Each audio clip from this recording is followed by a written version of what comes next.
Okay, so now we have 3 cups of flour. We're gonna actually make this a real like pumpkin spice. So we want to add the flour, 1 teaspoon of baking soda, Okay. 1 teaspoon of baking powder, and then I really want to spice it up with some. And if you have freshly ground spices, it's better. Yeah. Right. Cinnamon. So you're gonna do cinnamon. I've been grinding my own cinnamon.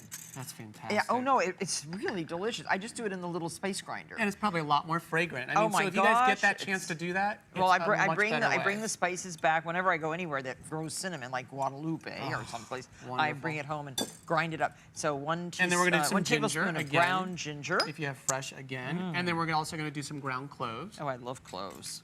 I And grind those too. And we're just gonna make sure all you want to do is have like a complete full mix, right? Okay. So this is our dry ingredients. Now this is very spicy. This is gonna be And a what really about spicy. this? Salt, a teaspoon. Just a teaspoon of salt. Okay. And again, just fully whisk it in. And then what we're gonna do is we're gonna take, I love using dark brown sugar. I love extra molasses in anything. So this is no mixer. No No mixer. electric appliances. We tried to make this as simple Yeah. as possible, except for the filling, we're gonna use a Okay. mixer. All right, so you're gonna take 2 cups of dark brown sugar. Okay. And then I'm going to use some vegetable oil. It's almost like a quick bread base. Okay. Right? Oh, what kind of vegetable oil? Well, I would like just to use, you know, the most perfect. Like safflower? Well, you could use almost anything, but I would use safflower, sure. Okay. And you're gonna You're mix not that answering the completely. question. What kind do you use in the bakery? We use an organic safflower. Okay. And then you want to mix this fully. And then this is my favorite part, and kind of the most important part of this recipe. It's a small little tip. You want to use a chilled pumpkin puree. Oh, if chilled. you use chilled, the cookies won't spread as much during baking. Okay. Part of the, oh, there we go. I got it stuck in there. We got a little something going on down there. Okay. When you want to use a chilled pumpkin puree, because what that's going to do is your cookie's not going to spread, and I love. Oh, this is icy cold. So how much? You're going to use the whole thing. 3 cups? 3 cups. Okay, is that 1 can? It's a little more than 1 can. We couldn't do Okay. it exact, and I figured instead of trying to break it back down, Make we're going to do it Make exactly 2 the way batches. we Make want a pie. it. And you know, these are Make going to a go pumpkin so soup. quickly. Okay. You're not going to have any left over. Okay. All right. So while you're stirring that, you're going to again mix this all the way in, and then I'm going to add. Getting serious here. Wow. Let me hold that for you. Is this going to be incorporated into the dry ingredients? Well, at the very end, we're going to sprinkle the flour over it, Oh, okay? okay. And then I'm going to add 2 eggs Okay. and chop them up there. We could whisk it if you want to break them up. Now it's soft enough, I think. All right. And then while you're doing that, I'm going to add some vanilla. And this is pure vanilla extract. Again, That let's was not use vanilla. That was not a teaspoon. You skimped. Hold on. Tell me, guys. Tell me when. Okay. Now. Perfect. All right. And then all we're going to do, again, this is so easy to put together. We're going to take the dry ingredients, sprinkle it over the top. Okay. That's not really sprinkling, I guess, at this point, because there's a lot of Do you it. want? Well, we could have a little bit of a strainer. Sure. We could do that. And then you're just going to mix this until it's complete. Okay. All right. And what this is going to do is it's going to come to And a nice this is dough. very good for your biceps. and Are you getting a workout? No, it's good. All I right, mean, good. I think baking by hand like this is great every now and then. Every now and then. You don't want to do 30 cakes like this. No.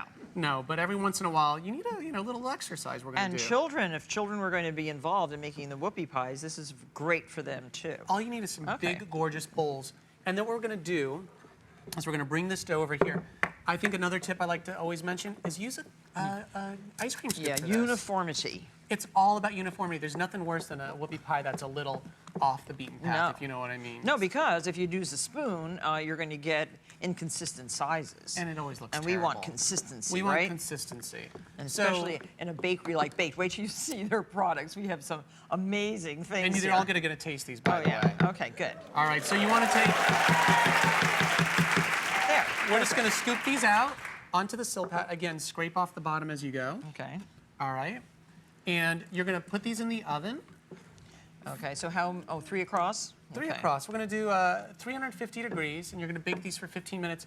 These are cakes, so you want to check it with a toothpick, almost like you would a chocolate cake, a vanilla cake, while you're baking. And it's going to have a nice, gorgeous These are crack very on easy top. to make. These are great. This is like the ultimate filling for me. This is kind of a decadent thing. We don't do this a lot. We don't use a real ton of cream cheese frosting on everything. But, you know... So it's 1 stick of butter? It's 1 stick of butter. Now, Okay. this is important. When you're making this, you want to make sure the butter is fully incorporated. There's no lumps left in it at all. Okay. If there's lumps left in it before you put the cream cheese in, It then it won't they'll- work. Okay, they will stay. They will stay. And she's adding 8 ounces of room temperature cream cheese to the mixture. 'cause we've already Philadelphia got cream cheese? Of course. Of course. And while she's doing that, I'm gonna go ahead and sift 3 cups of 10x sugar, okay?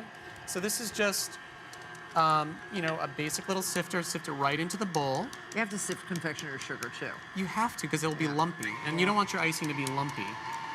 And how much? A teaspoon of vanilla? And let's see, I'm gonna judge your teaspoon this time.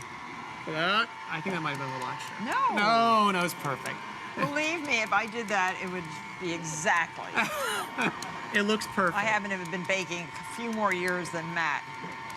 She did a great job on that teaspoon, Unfortunately. actually. Now, Okay. all right, so we're gonna start adding. No. Are you gonna get it all? We are in an economic crisis. Okay, right? We are not wasting Nothing. even a tablespoon Nothing. of confectioner's sugar. All right, so I'm gonna turn this off. Okay. And we're gonna add, we're just gonna add this up in a couple batches. Okay. All right?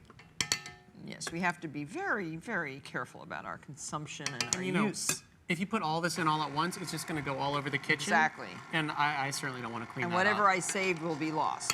Exactly. It will be all over the kitchen. So this is your frosting. It's gonna come together beautifully. It looks creamy and beautiful. Okay.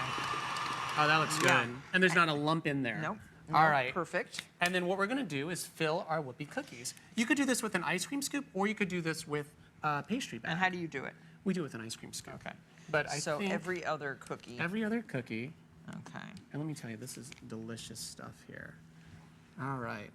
Now, where do So you start? I actually start on the sides and I go all the way around, and then I fill in the middle. And then